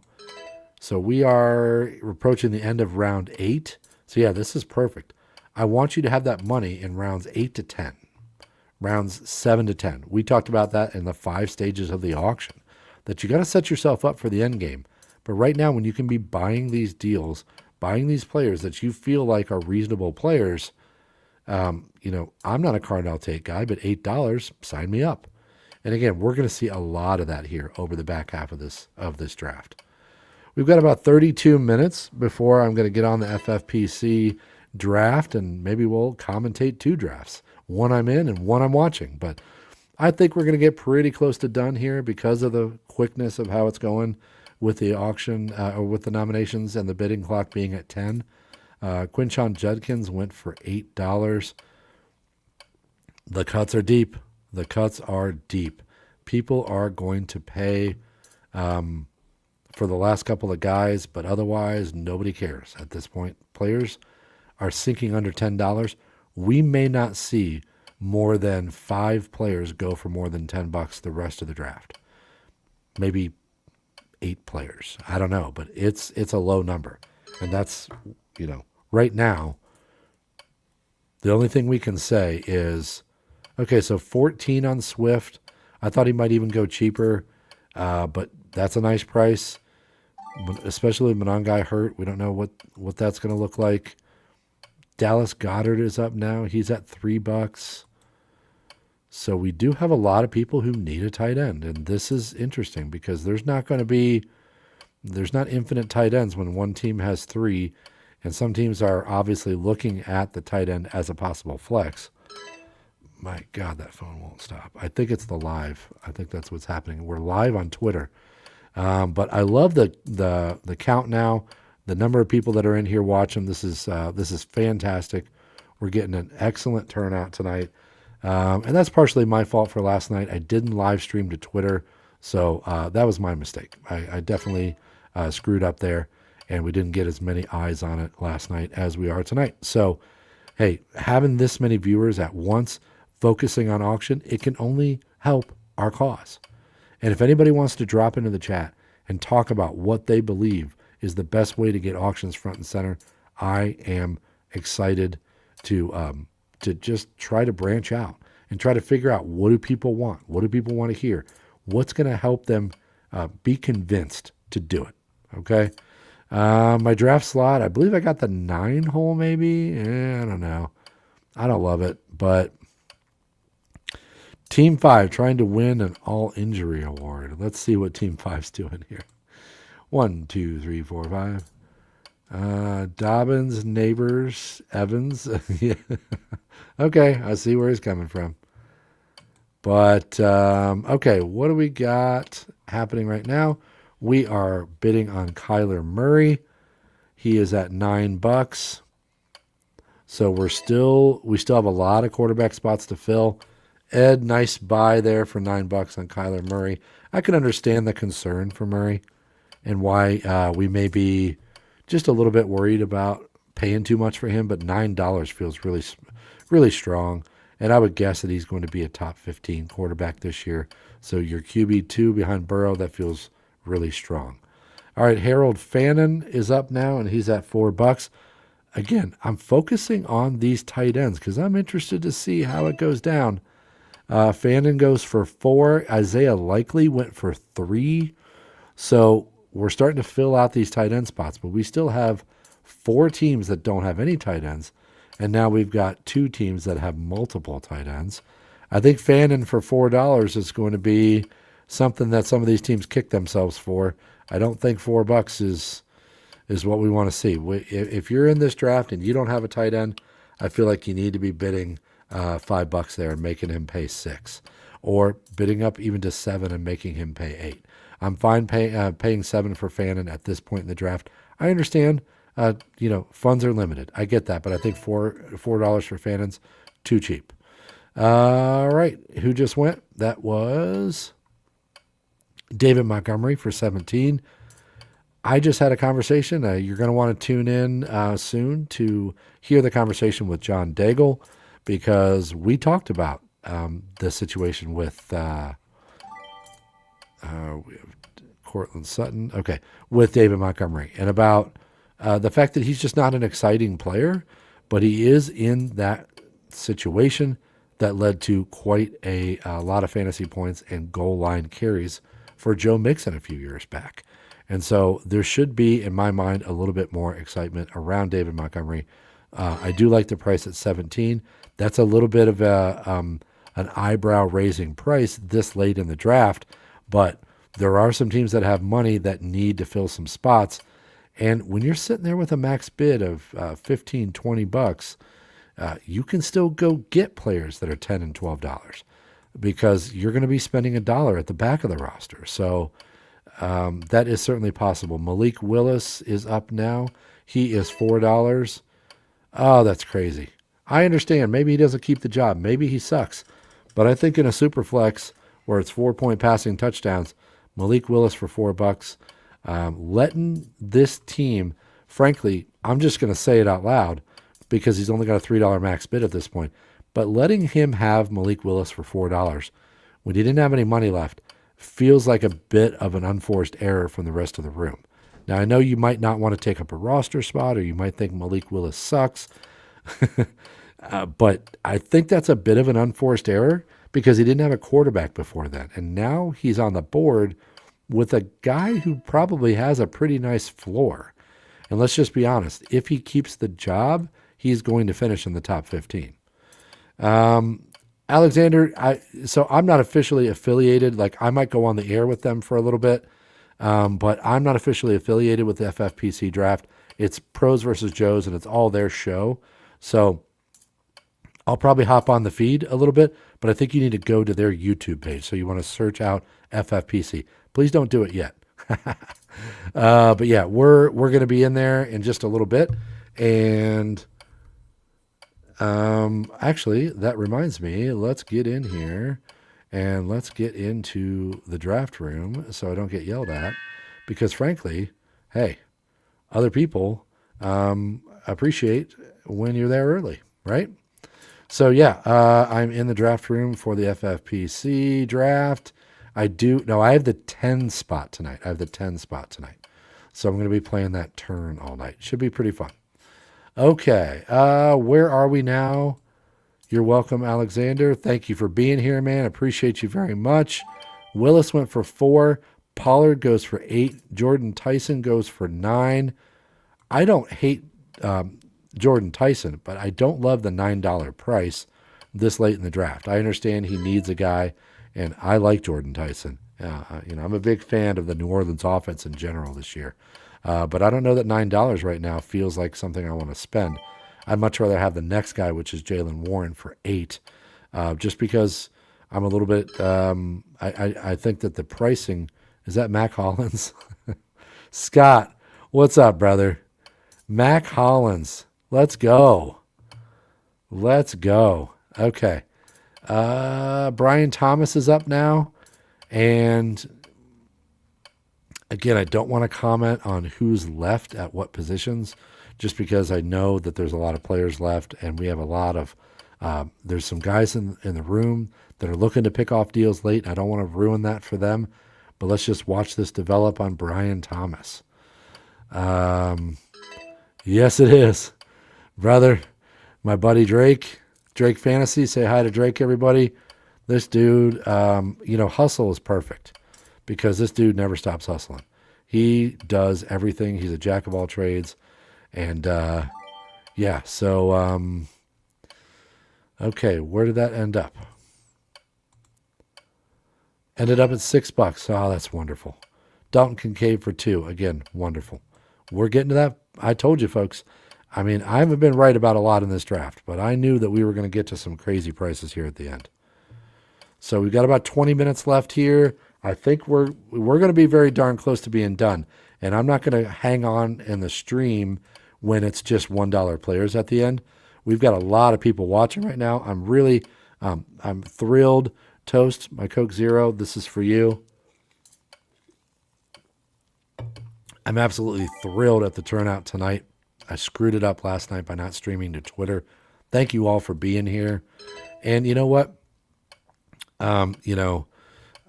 What it comes down to is anything that gets auctions on the front page is something we should be doing. And Kincaid adding to the all-injury team. Team 5 is swinging for the fences, okay? Swinging for the fences. And this guy, he's going off on you guys. Who wants to have a prize for finishing last? The prize will be an autographed copy of a 3-year-old fantasy magazine that I'm in. It's going to lower the value of the magazine, but hey, you'll have it, right? Okay, Bryce Young went for $4. Everybody hates Bryce Young. Nice job, Ed. So Ed really came back from his $37 Burrow hurt to land 2 quarterbacks that he can count on, I believe. Kincaid for 2. Juwan Johnson for 4. Yeah, we're feeling the pinch at tight end, aren't we, folks? Harold Fannin for 4. Feels like the room was a little bit asleep on that one. Roma Dunze now is the one up for bid. And again, we have some players that have money left that are trying to fill some flexes. And it's not crazy to see Odunze go for 12 this late. But as I said, we're not going to see too many double-digit players. I think since I said that, we've seen 3 or 4. Gosh, we might have only seen 3 since then. So I said there might be 5. And we might end up right around 5. We might even end up under 5. Because you get to this point in the draft, the raw dollars in the room are so low. Inflation and schmation. I made that mistake a couple years ago in the Kings Classic when I said, hey, inflation's coming. And then it never hit. And then I realized it was because there wasn't enough money in the room overall. Okay, so that's just one of those things. I'm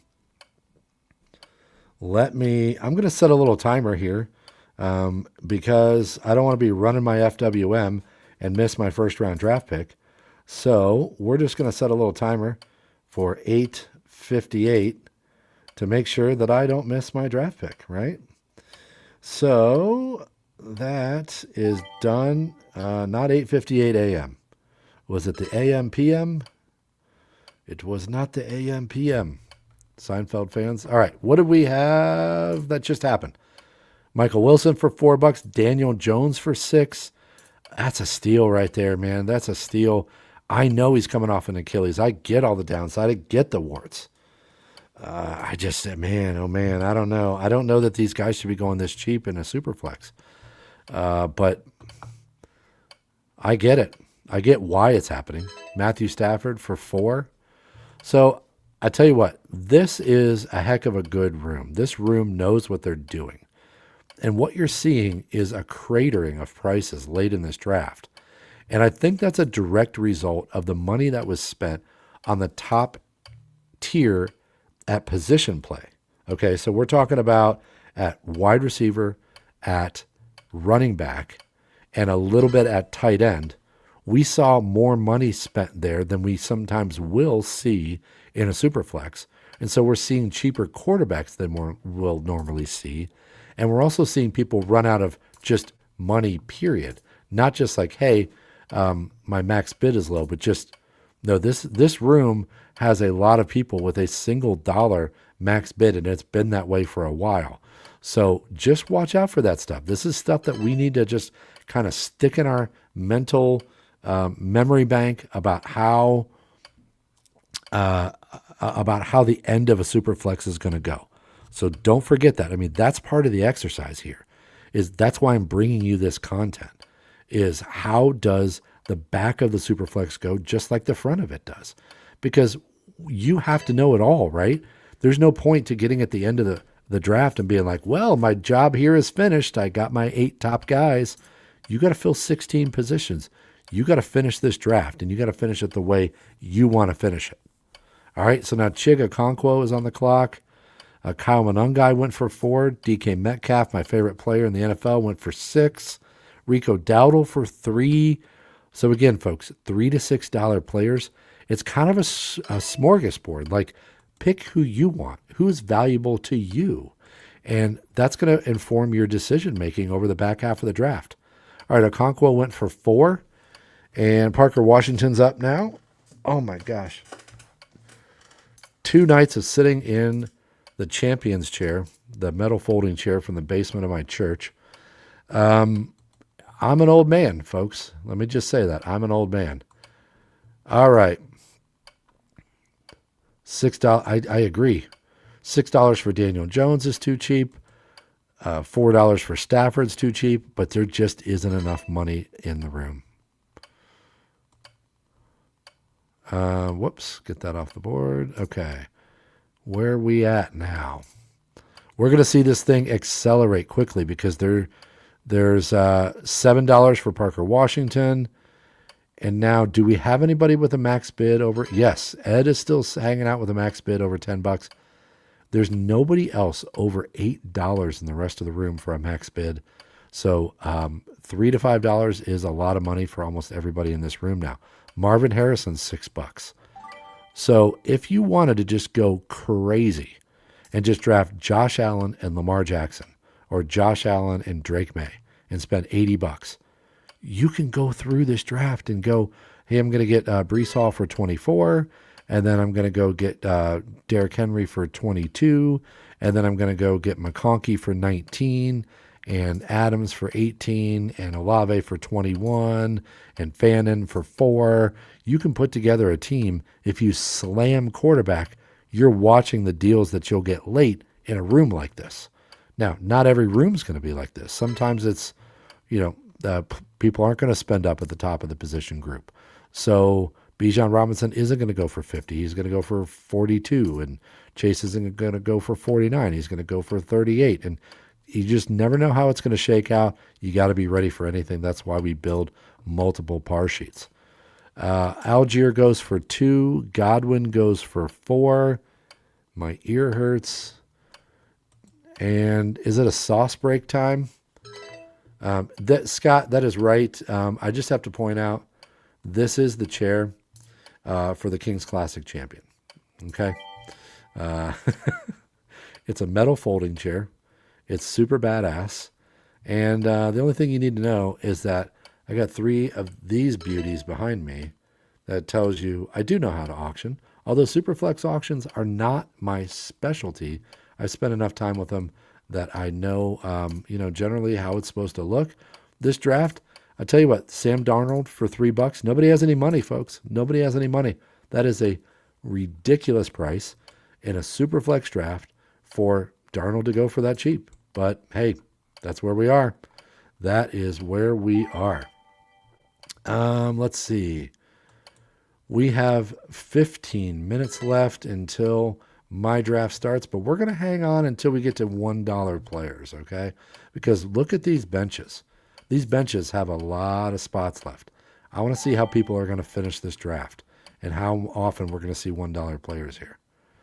All right, Parker Washington for 7. That's not a bad deal, although you could argue at this point in the draft, and this is why I always say, hold that thought. My throat is killing me from running my FWM. Is that Ryan McDowell? Ryan, what is up, my brother? Ryan McDowell popping in. Thank you so much for coming in. Oh God, of course I lose my train of thought. I got so excited to see Ryan. But if somebody wants to remind me what I started to, what's up, Ryan? Good to see you, brother. Missed you in Canton, my friend. The $7 for Parker Washington. I would argue that at this point in the draft, that may actually not be that great of a price. But here's why I always have the problem. This is what I started to talk about before my Coke Zero break, is that when you see a price and you say, ooh, great price on that, but you weren't in the room and you didn't see when the player was nominated, you're actually not qualified to judge whether it was a good price or not. Do you follow me there? Because you can't tell me that, hey, this player's this price, and that automatically means that's good. Well, you're looking at that in a vacuum. What if that player was nominated at a point in the draft in which that was a terrible price? You don't have any idea when that occurred. So I am victim of the same thing. I do it too. So don't get me wrong. I look at a draft and I go, ooh, nice price on that guy. But maybe it wasn't. I always use the ridiculous example. But let's say you go into a draft and you get Puka Nacua for $38. Yes, right. Thank you, Ryan. And let's say you get Puka Nacua for $38, but you play in a league that starts 1 wide receiver, and it's a non-PPR league. Okay, it still may be okay, but if Jamar Chase comes up later and he goes for 28, then 38 on Puka Nacua isn't a good price, is it? Okay, now that's a stupid example. It's an extreme example, but I'm trying to illustrate the point that when you're in an auction, you're not qualified to judge whether that deal was good or not unless you're watching it unfold in real time, right? Because the reason that auctions are so fun and the reason that we have the fluctuations in price is because of the nomination order and because it's not a linear thing. Never forget that we're not in this having a linear, we're not watching this thing unfold A to B to C. Like, well, it's the 3rd round now. He should go here. And the example I used, I've got an article coming out for Football Guys, and the example I used was Devontae Smith is never going to go in the 2nd round, and he's never going to go in the 7th round. But in an auction, it's not weird to see him go for 22 or 34. And hey, if you're in Dallas and Devontae Smith comes up and everybody's Cowboys fans, maybe he goes for 20. But if you're in Philadelphia, or if he's the last receiver to be nominated, he could go for 37. Now, those would be outliers, but it happens for a reason. And if somebody says, hey, that's a terrible price for Devontae Smith, well, maybe I had $90 left and there were no other receivers. 37 is great for me, for my team. Yes, it's not a great price, but at that moment, with no receivers left, that's what I needed to do, and it was good for my team. So just don't forget that. Prices are never in a vacuum, and we have to look at why the price happened the way that it did. All right, let's go and get a little bit of recap here on what's been going down since I was running my FWM and was saying hi to Ryan. Everybody say hi to Ryan McDowell, who's joined us in the chat. Sam Darnold for $3 just knocked me over the head with a stick. I don't care if I have 5 quarterbacks, I'm bidding 4 there. Blake Corum for 4, Charbonnet for 3, Hubbard for 4, Quentin Johnston for 3, Kittle for 3, Andrews for 2, Kelsey for 3, Tua for $2, Wandale for $2, Jadarian Price for $4, and then Brian Robinson for $2. Jordan Mason for 3. So we're seeing here that there's just no buying power in the room. Nobody can put up a fight, even for a quarterback who is likely to be a starter this year. So what Ed has done, I want you to look at Team 11 here. He has picked up Joe Burrow for 37, and then he went and cornered Kyler Murray, Bryce Young, and Tua Tagovailoa. Now, he got them all for $13 total dollars. And I could argue that Kyler Murray should be 13 on his own. So that is bad math. That is $15 total dollars. But I could argue that Kyler Murray's a $15 quarterback here. So getting all 3 of those guys and knowing that you have 3 guys that are likely the starters behind Burrow, I love this because, boy, quarterback is fragile. And I don't mind drafting 4 quarterbacks. I really don't. So, all right, we got about 10 minutes left. I think we're going to be at that point where we're going to call it a night when it gets to 9 o'clock because, folks, this is flying. We only have a couple people that don't have their starting rosters filled out, and we got several people approaching the end of their draft here. So Jordan Mason just went for $3, and frankly, I'm not sure you're going to learn a whole lot here about strategy at the end, except I want you to pay attention to a couple end game things that I talk about all the time. Number 1 is if you believe a player is worth a couple of bucks, don't ever start the bidding at $1 when you get to the end of the draft. Just don't do it because bidding $2 and making sure that you get the guy is the play. And if somebody wants to bid 3, hey, that's their issue. You want to start the bidding at 2 if you have a player that you like. Okay. That's number 1. Number 2 is you always have to be prepared for the max bid and you have to be staring at that max bid. Now we're not at that point right now. We're actually a little past it. But you have to be staring at people's max bids. And if a player comes up and they have a max bid of 6, you just never are going to be bidding 5. Do we understand ourselves? Do not bid 5 when somebody's max bid is 6. That costs you $2, okay? That actually costs you $1. But if you're hoping that that person will stop because that's their max bid, I got news for you. If they went to 4 and you say 5, they're going to 6, okay? So just say 6 and save the buck, all right? You might love that buck for a $2 nomination later. All right. Oh, my gosh. My 50-year-old ass hurts. Nobody needed to hear that. But we're getting to the end of the stream, and Michael Penix for $2. That's interesting. It did not go to Ed. So Ed didn't feel like cornering the Atlanta situation, and I don't blame him. Because it's a bit scary. Josh Downs for 4, Jaden Reed for 2. Boy, oh boy, Wandale Robinson for 2. There's still a lot of players out there too. Let me just tell you, there's a lot of players out there, and there are a lot of people with $1 max bids. So it's going to turn into a modified snake here, where we're going to see players going pretty quick here. Looks like Ed's done. Congratulations, Ed. As we do in my home league for the first player who finishes. Golf clap, everyone. Congratulations, Ed, on being done. Nice job. You're right, Matt. This is a deal-a-thon. Everything must go for $3 or less. You're cleaning up if you can, if you have a couple bucks here. So I love it, man. When you get to the end, here's what I want. I want you to set yourself up in rounds 6 to 10 to have some money to be picking off these mid-level $12 and $14 players that are actually like $25 guys. That's number 1. And number 2, I want you to set yourself up here so that you can bid $3 to $5 on some of these guys near the end. If you can accomplish both of those things, you are going to have a monster roster. Ed, thank you so much for being here. And I just want to shout out Ed here and just, kind of put him out there and just say, Ed's been a supporter since the beginning. He's been a huge part of my success, and can't do it without people like Ed, who are just in my corner. They stick up for me on Twitter. They're always liking my tweets, retweeting my stuff, joining my Patreon, showing up in my mocks. I can't do this job without people like Ed. And Ed, I just, thank you. Thank you very much. And I hope you and Chad make it out to the expo next year. Chad said that you guys were thinking about it. Please do it. Please come out to the expo next year.